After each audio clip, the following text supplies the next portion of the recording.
In 1984, in a seemingly innocent decision, the Supreme Court consolidated all three branches of government into one branch, the executive branch.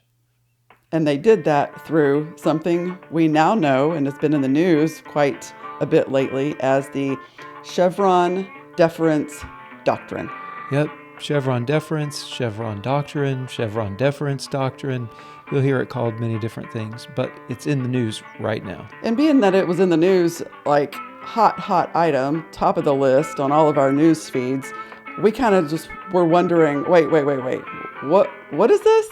What are they talking about? Because I don't know if I really remember this from a civics class. Right? Or government from my senior year in high school. I'm not sure that got covered in that 6 months. Yeah. And so I ended up doing a little bit of research and writing a blog on it and got the question, if the Supreme Court overturns the Chevron Doctrine, what does that mean for your farm? We don't know. We didn't know the answer, so we had to go looking. Here we go. And how does it apply? So what is it? What is the Chevron Deference Doctrine actually? In simple terms, what it means is that Congress often passes laws that are ambiguous, and all of the details can't be contained in the law. So what it allows for is government agencies to then fill in those details with regulations. And it seems like that kind of makes a little bit of sense, because the government agency, they're the experts on the matter. Whatever the thing is, they're the experts. So whenever they deferred it to them, they were trying to put the rules and the regulations into the hands of the experts. The only thing I would say is they're the seeming experts. One would hope that they are the experts. Okay. I don't know that that's always true. And deference, the word deference specifically in law means what exactly? The actual word. What is the definition of deference? So what is happening? What did they do? The judge, when a judge claims or decides on deference, that judge is deferring to someone else's authority or power. So they're saying somebody else has already said something about this, and so I'm not going to do anything about it. Okay, and in law, that's required. If there has been a precedent for that, right, the lower courts have to follow it. Right. So what happened in this case was, so to continue, as the agencies then fill in the laws, if you will, with different regulations, because Congress doesn't think of each specific detail as they write the laws. So the executive branch of government now appoints the agency heads, and the agencies then fill in the laws with all of the different regulations. So, then the agencies are the ones that also enforce those regulations.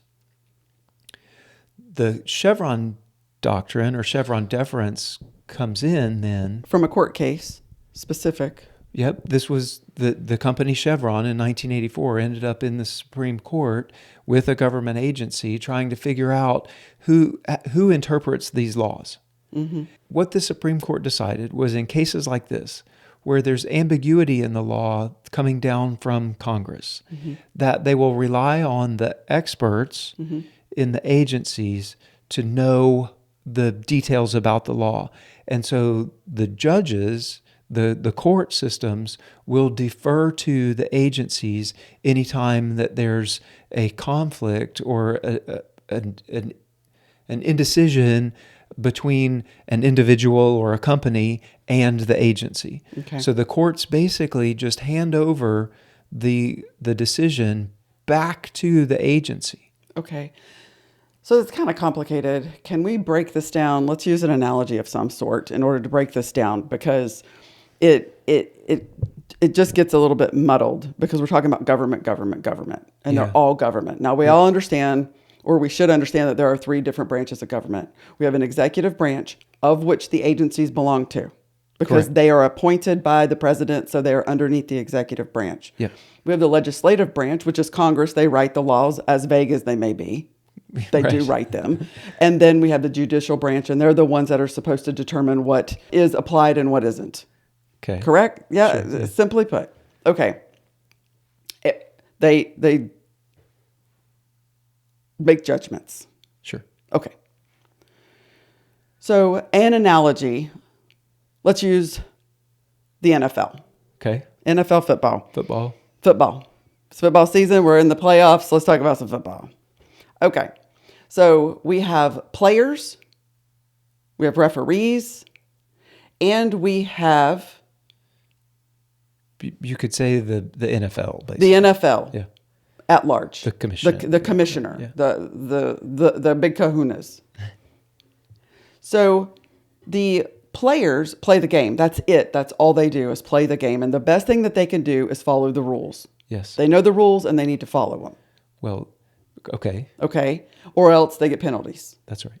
And they get flags thrown on them Yes. by the referees. Yep. Now, for this particular analogy, let's just pretend that the referees make the rules. Well, the referees would be like the agencies, Okay, so they, government agencies. let's just say they make the rules and they enforce the rules. So NFL says, here's the game of football. Okay, And then they broadly define the game. You need two teams and you need to score points and play fair. That would be Congress writing a law. Okay. So the NFL broadly says, here's the game. Now, that is then handed over to the referees, and now the referees make the rules. You can't hold. You can't be offsides. You can't interfere if they're trying to receive a pass. You right, like everybody all has of, to all stay of put. the all of the rules now are filled in. The referees now fill in that broad game, Okay, and so the referees are making the regulations. okay. Then the referees enforce the regulations. So they're the ones throwing the flags. That's right. On the regulations You're that they made. offsides and you're pass interference and you're holding and you're holding. And, Yes. Okay, but then they also, after they throw that flag, they say, what's the penalty? Yes. Back them up. Right. Half distance to the goal. All the things. Yeah. They so at this point the referee has decided what the rule is. Yes. They have decided if the rule has been broken, Correct. and they have penalized the rule. They have enforced. I'm sorry, they have enforced the rule and penalized the player. Correct. At this point, the player has had no say. Correct. I did not do that. Doesn't matter. I did not hold him. Let's go Right. back and watch the play again. I did not hold him. Right. Sorry, you have no say in any of it. So- Just take it. In this analogy, then, what Chevron deference is like if the coach throws the red flag, and I want a review on this. Okay. Well, then it goes to, in our analogy, let's say it goes to the big referee. And the big referee says, yeah, the law was actually written, the game that was handed down from the NFL just said, play the game, two teams, whatever. Right. The referees are the experts. So if the referees say you broke the rules, then I'm just going to defer to the referees. Every single time. Correct. As long as now there's an if, as long as the referees aren't being unreasonable, like if it's unreasonable, whatever their penalty was, then the big referee in the sky might say, okay, that was unreasonable.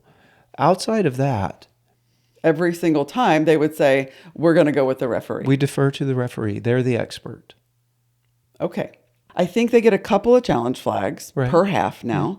And they can say, if it's egregious and they really think that it was just a bad call, they can throw the challenge flag and say, hey, I'd like to, let's talk about this and review it. I would like to appeal what you just said. Correct. And it goes to a review booth. Yep. And the review booth, in this analogy, would be a court system Correct. to say, hey, let's talk about this. Right.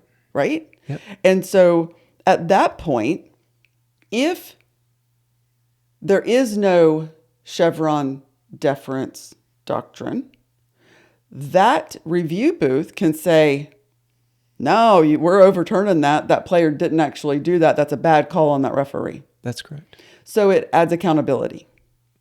Yes. Okay. So let's go back to so now that we've explained it through an analogy, let's go back to what's happening within the agencies and how that's going to affect us, or could not affect us. It's in the news right now because some fishermen and some specific boats are challenging a government agency, and it has made its way all the way to the Supreme Court. And for 40 years almost, the courts have just deferred to the agencies as a result of this 1984 case. Okay. And in these two particular cases that are in the news this week, the lower courts deferred, just like always, to the agencies, and it has made its way up to the Supreme Court, and the Supreme Court is now hearing these two cases. The bottom line gist of the cases is that the government agency says you have to have somebody watch you when you catch your fish, and it has to be one of our employees, and you have to pay for that employee to be on your boat. So you have to be governed while you're fishing, and you have to pay for the person to be on the boat to govern you. And it's about $700 a day is what it says. And that is somewhere around 20% of the profits normally that they would make catching herring. So that's sort of the background of the case. And the reason it's even, interesting right now is that it appeared while they were hearing the case that a majority of the judges might be in favor of doing something different. Okay. So there is potential, at least, for overturning the Chevron doctrine. Okay.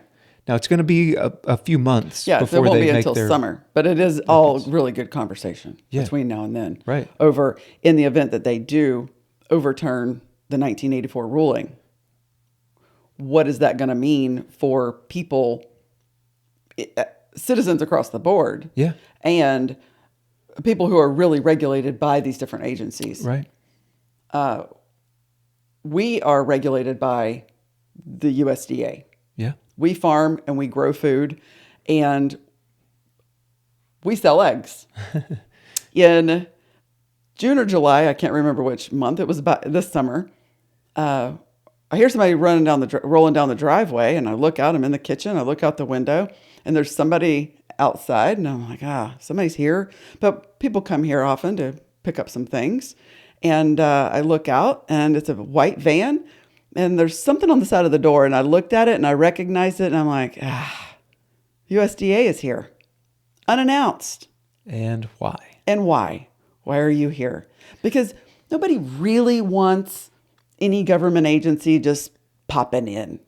I don't. Right.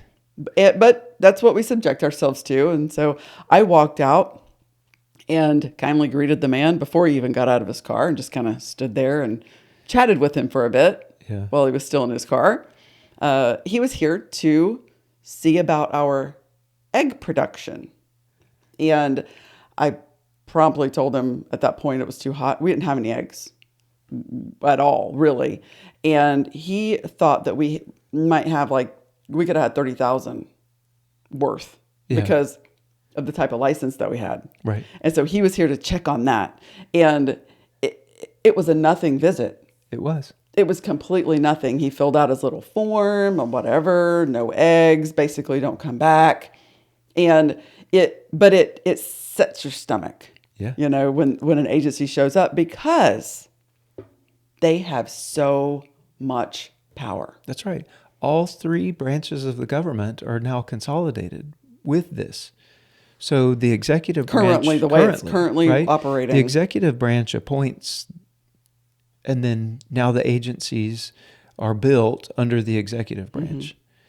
The legislative branch has said, here's a crappy law that doesn't have the details that it needs, so you fill in all of the details. So now they're actually writing the laws. And then the judicial branch says, I defer to you because you're the expert. And so all three branches of the government now are contained inside these agencies. There's zero balance of power. It's all consolidated in one, within the agencies. That's right, which was not the idea of the founding fathers as they were building this nation and the government. The people, the governed were not going to have to be under one rule. It wasn't a king, right? Right. We had branches of the government and we balanced the power amongst those branches so that you didn't end up with a king, with a monarch or queen, right? And so the whole idea with this style of government was that you would balance the power across the different branches of government. Yep. In this case, that has gone away. There are lots of industries that fall underneath specific agencies. And those industries, whether it's food safety, forestry, just landowners, we're all affected because we own land. The Environmental Protection Agency at any point can say that is a wetland habitat and it now belongs to us and you can't do something with it. And that's just like the most helpless feeling. Right. Okay, if this thing goes away, that sounds like the Wild Wild West then. That's exactly what the opponents or the people that love the Chevron doctrine, the people that want it to stay, that's exactly what they're saying. Okay. They're saying, if this goes away, you're going to have courts all over the nation making decisions on something, and you might decide one thing and I decide something else, and neither of us are the experts.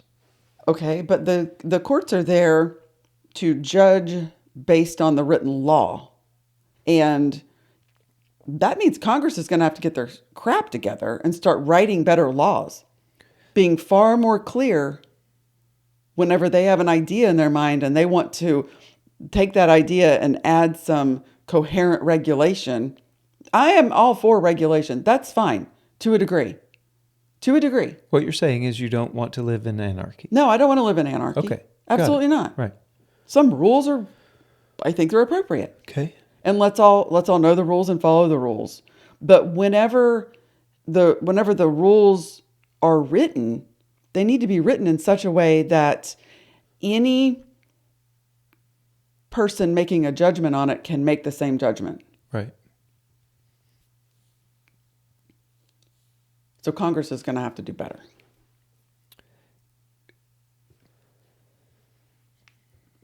Yes.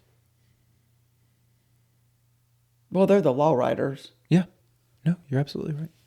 And some rules and some regulations are fine. And let the agencies write them. Let them add to it. That's fine. But we need accountability. Yeah. So how can we gain accountability? What this would change is that Congress would still write the laws, probably still write crappy laws. The agencies would still fill in all the blanks, holes and the blanks left with all of their regulations. Yeah. Were this to go away, the difference would be that a court could say, nah, that's not what Congress meant. Which is what they do with the Constitution. Correct. They apply it. But currently they're not even allowed because of this Supreme Court precedent that is set that says you have to defer to the experts. Okay. So if this goes away, it would allow the courts, they would now have the opportunity to say, that's not what Congress meant. And so there would be some, at least, checks and balance on these government agencies. So how's this going? What implications is it going to have on farmers? I don't know for us specifically. I thought about it and I can't really come up with what exactly would change for us other than were we to start getting into legal issues. If we started getting into trouble, if we started... Which we try really hard not to do. But I mean, like if we got sideways with one of the agencies, which happens, right? Like if we ended up getting sideways with one of the agencies, then this could could potentially give us the opportunity to be heard by a judge without the judge just saying, they're the experts. You can't win this. The people that write the laws and enforce the laws are now going to penalize you. And I can't do anything about it because they're the experts. Mm-hmm. Yeah, okay. So that we would be in favor of such a thing as having hope within the legal system. Yeah. And Yeah. not for me, I believe that this thing should go away.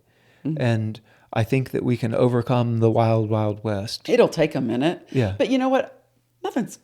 I don't see it like some big thing's going to change. The rules and the regulations are all still there.